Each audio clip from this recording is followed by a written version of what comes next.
Hi friend, आज हम लोग जो डिस्कस करने जा रही है वो है एक बीम का हम लोग अल्टीमेट फ्लेक्सिबल स्ट्रेंथ कैसे निकालूंगी। तो ये एक प्रॉब्लम है। तो प्रॉब्लम देखो, a single reinforcement concrete beam having a width of 250 mm is reinforcement with steel bar of area 3600 mm square at a effective depth of 400 mm. If M20 grade concrete and Fe 415 HYSD bar are used, compute the ultimate flexible strength of the section. तो यहाँ पे क्या data दिया हुआ है, देखो ये मेरा एक बीम है जो बीम का विड्थ दिया हुआ है कितना 250 और इसका जो डेप्थ है वो कितना आएगा 400 दिया हुआ है।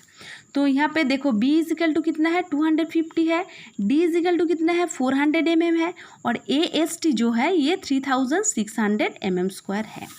और जो मटेरियल यूज़ किया है यहाँ पे हम लोग क्या किया है M20 यूज़ किया है। तो M20 ग्रेड का कंक्रीट के लिए FCK का जो वैल्यू होता है वो कितना है 20 न्यूटन पर mm स्क्वायर। FY जो उसका वैल्यू होता है वो है 415 न्यूटन पर mm स्क्वायर।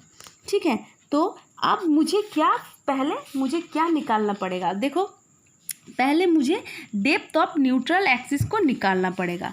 तो इसको निकालने के लिए एक फॉर्मूला है, ठीक है। तो पहले मैं डेप्थ ऑफ न्यूट्रल एक्सिस को मैं डिनोट करती हूँ एक्स यू से। एक्स यू मेरा डेप्थ ऑफ न्यूट्रल एक्सिस से मैं डिनोट कर लेती हूँ।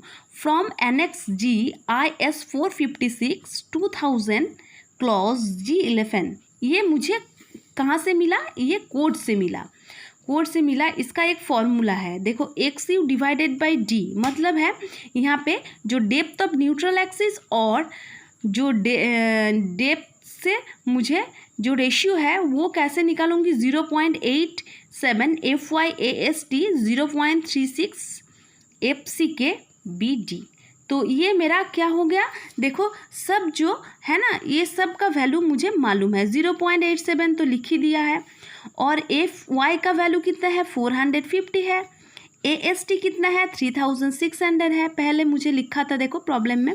और नीचे में क्या लिखा है 0.36 इंटू FCK कितना है मेरा 20 है।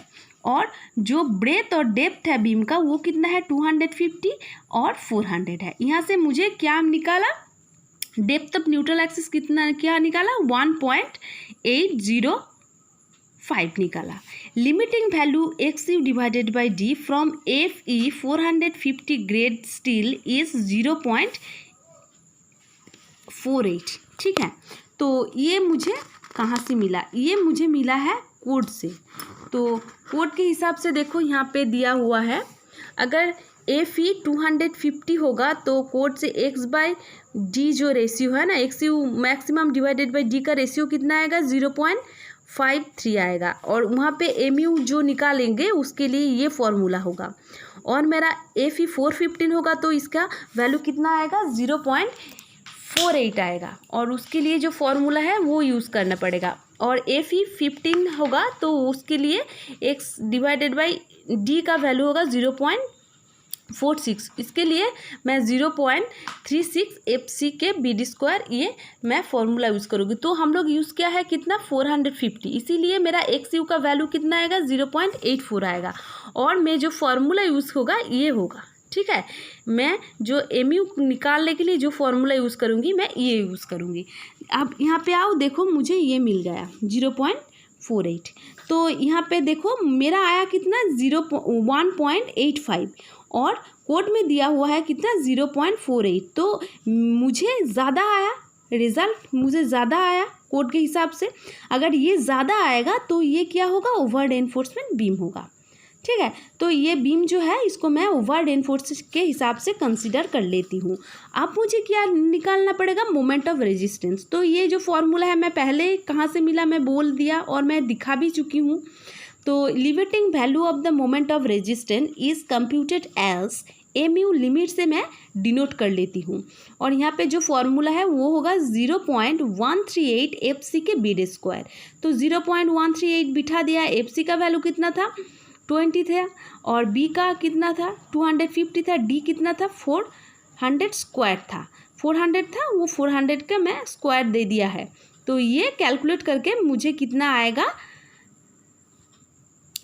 110.4 इंटू 10⁶ न्यूटन इंटू mm आया। ठीक है, इसको न्यूटन से मैं किलो न्यूटन में कन्वर्ट करूँ, किलो न्यूटन मीटर में कन्वर्ट करूँ तो इसके लिए कितना होगा, डिवाइडेड करना पड़ेगा 10⁻3। ठीक है, 10⁻3 न्यूटन से किलो न्यूटन में कन्वर्ट करने के लिए 10⁻3 और मिलीमीटर से मीटर कन्वर्ट करने के लिए 10⁻3 हो गया। तो यहाँ पे देखो 10⁶ आ गया। तो 10⁶ और 10⁶ जो है वो कट ऑफ हो गया। तो मुझे कितना मिला, 110.4 किलो न्यूटन इंटू मीटर।